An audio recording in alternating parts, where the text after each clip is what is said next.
davidovinet.com. Vivons ensemble votre histoire.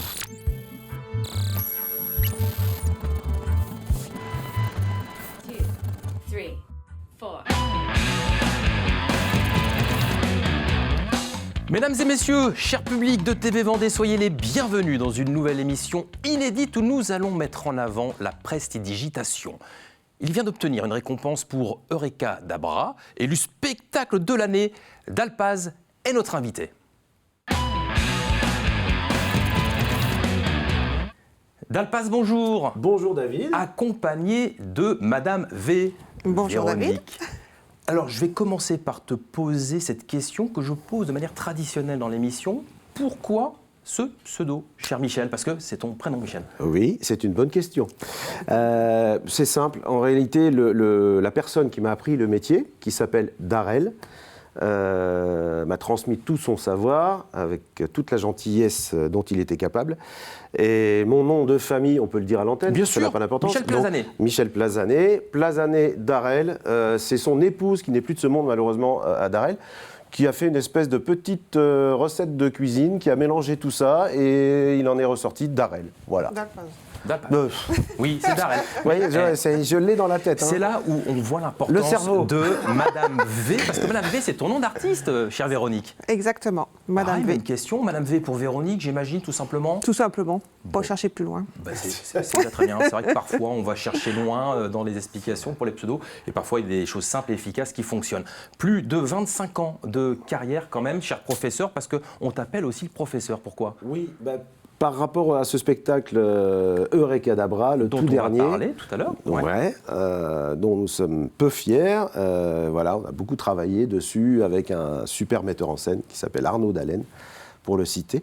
On s'est follement amusé et on n'en parle peut-être pas maintenant. Non, effectivement. Je voudrais, avant de parler de ce spectacle, effectivement, si tu le permets, c'est parler de ce début de carrière pour vous deux. Je disais 25 ans. Et c'est Gérard Majax qui te donne envie, toi, de pratiquer cet art. J'étais tout petit, et je faisais déjà un tour à l'époque, je devais avoir 8 ans, qui s'appelait Le verre à travers la table. Qui était absolument extraordinaire, enfin moi qui me faisait mourir de rire. Que tu as vu dans l'émission Il y a un truc? Que j'ai vu dans l'émission Il y a un truc, donc ça doit faire il y a 50 ans quasiment maintenant. Ouais. Plus de 50 ans. Tu fais tellement pas ton âge. Aïe aïe aïe. Oui, mais je les ai quand même. Donc mais ça va. Dans la tête, je ne les ai pas. C'est le physique plus qui... Voilà, quand il faut charger le camion, décharger. C'est un peu plus compliqué. Voilà, après 500 km, quand on sort du camion, on sent bien qu'on n'a plus les 20 ans qu'on avait. Quand tu regardais Gérard Majax, justement. C'est ça. Donc c'est lui qui te donne envie de pratiquer cette activité. Et puis il y a Darel dont tu parlais pour cette explication de pseudo. Darel, à quel moment tu le rencontres? Alors je le rencontre lorsqu'on était restaurateur. Donc ça, c'était dans les années 90. Je le rencontre quand je fais un petit peu de magie au bar. J'avais un bar, je faisais de la magie à mes clients. Le soir, ça marchait plutôt bien. En même temps, le soir, tard, mes clients, j'avais pas beaucoup de mérite parce que certains, voilà. N'y voyaient que du feu. N'y voyaient que du feu. C'est là, Michel, où tu peaufines finalement tes tours. Au moment où vous êtes gérant de ce bar-restaurant. C'est ça. C'est là où tu apprends le plus avec toute cette clientèle. Ah bah oui, au contact de la clientèle, c'est la meilleure école. C'est-à-dire que ils sont tous là, les yeux sur ce que tu fais. Là, je pense que quand tu as bossé dans un bar, tu peux aller dans le monde entier ensuite. Mais bon, après, voilà. Et Darel, justement, c'est à ce moment-là que tu le rencontres? Oui, parce qu'il y a un animateur qui vient au centre commercial où se situe notre restaurant, bar-restaurant, et je lui demande s'il connaît des magiciens, parce que j'aimerais aller plus loin et pourquoi pas de prendre des cours plus poussés, ne pas prendre des cours plus poussés.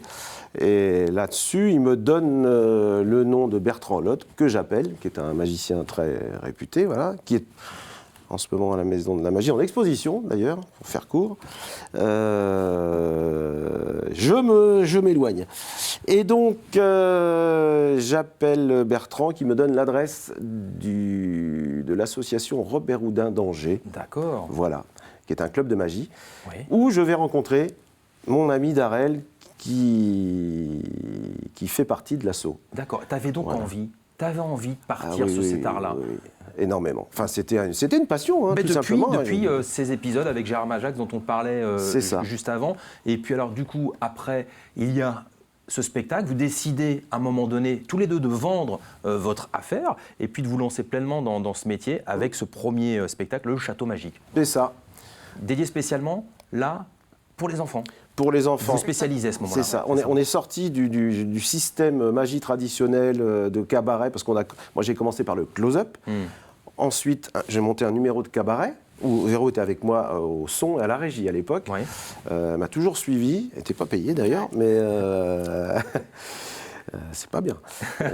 Mais bon, au début c'est toujours un peu difficile, hein. On est entre l'amateur et le professionnel, on jongle entre deux mondes qui sont vraiment complètement différents. Et puis on a vendu.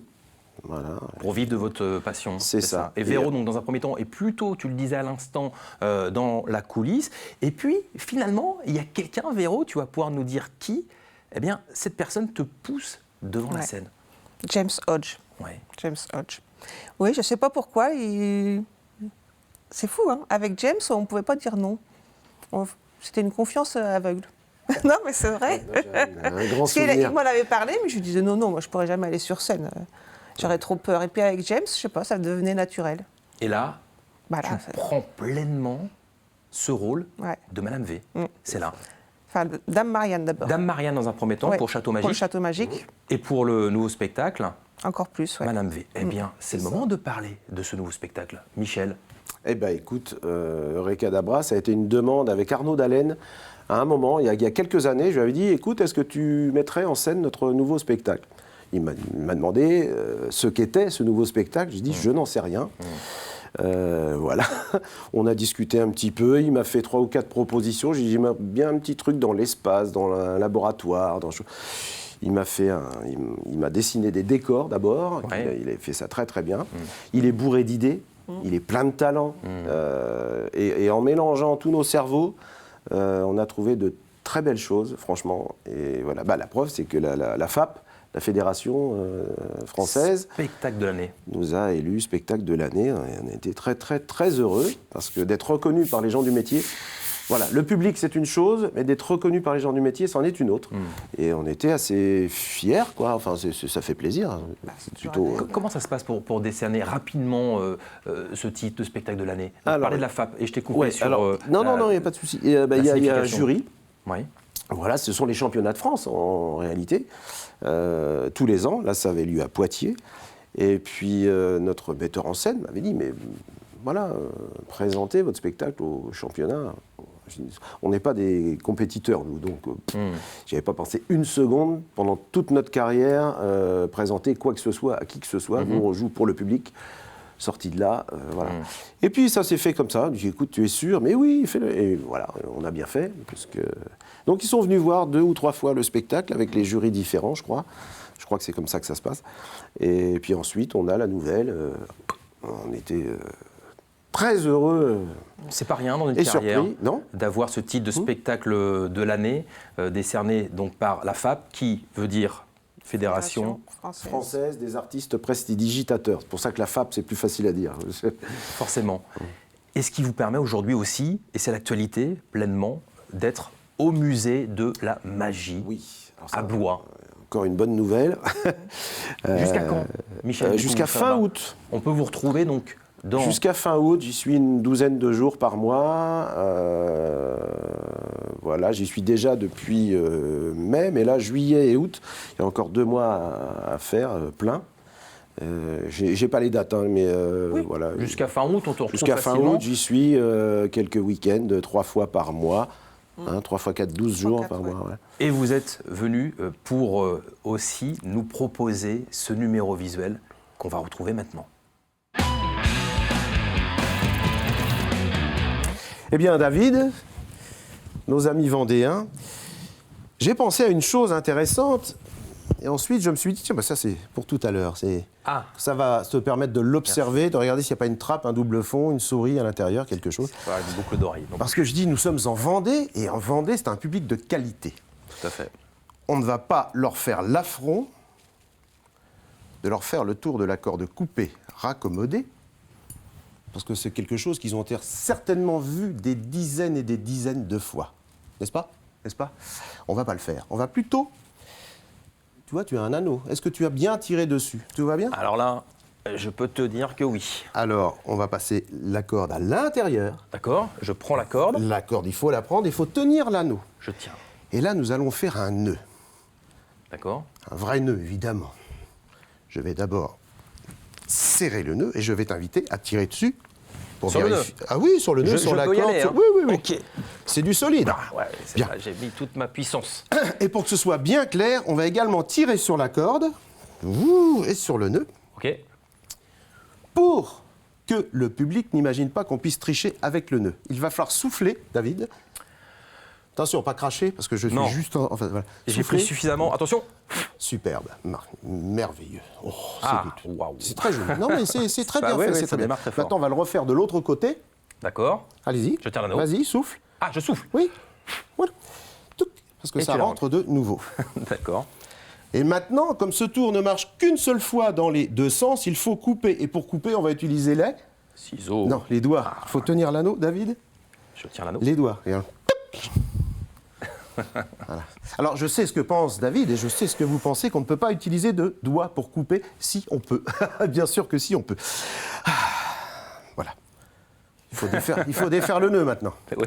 Oui, il a serré. Ça. Ah ouais, je t'avais dit. Tu m'as donné l'autorisation de serrer. Il a serré. C'est très embêtant. Oui, donc on va refaire un petit peu comme au début, c'est-à-dire qu'on va se retrouver dans la même position qu'au début avec une seule et unique corde. Est-ce que c'est clair pour toi, David? Oui, je reste sur l'effet d'avance. Alors, on va travailler une autre méthode, c'est les bouts qui voyagent. C'est-à-dire, il suffit de mettre les bouts à l'intérieur de la poche, comme ceci. Voilà, de prendre un bout, ici, et de le mettre à la verticale sur la main, ici, comme ça. Et là, on va chercher... Non, et puis là, il est là. On va chercher l'autre bout qu'on va chercher ici, qu'on met là. Et comme ça, là, on n'a plus de bout, et les bouts sont disparus ici, de ce côté-là. Wow. Merci, monsieur David, c'était très bien. Merci. Et applaudissements. Merci, merci, madame. Madame est habituée. Madame, ça ne lui fait plus rien. Bah oui, mais quand même, quel effet. Michel, Merci. où est-ce qu'on va retrouver prochainement le spectacle? Alors, la première semaine de vacances d'octobre au Théâtre de Jeanne à Nantes, où l'on va depuis déjà une petite dizaine d'années. Ouais. Voilà, ils nous font confiance. Et on va jouer Eurécalabra, ce fameux spectacle dont on parle depuis tout à l'heure. Nous y verrons des bulles, des marionnettes. C'est très riche comme spectacle. Il n'y a pas que de la magie. C'est une aventure cosmique. Cosmique, voilà. Beaux Et éclairages. des très beaux éclairages par Belle notre musique. régisseur d'enfer. Une superbe musique, une bande-son qu'on a travaillé avec Arnaud. Ouais. Dallaire. Et voilà. Et puis, pour le reste, le site internet pour aller vérifier l'actualité. Je te laisse le donner, chère Véronique. Oh, Eh bien, c'est là où la magie opère. Et hop, dalpas.com Voilà. pour le site internet. Merci d'être venu. Merci. Merci On à vous vous. retrouve donc à Blois tout l'été et puis au mois d'octobre au Théâtre de Jeanne. Merci C'est de nous ça. avoir suivis et à la semaine prochaine pour un nouvel épisode de Backstage.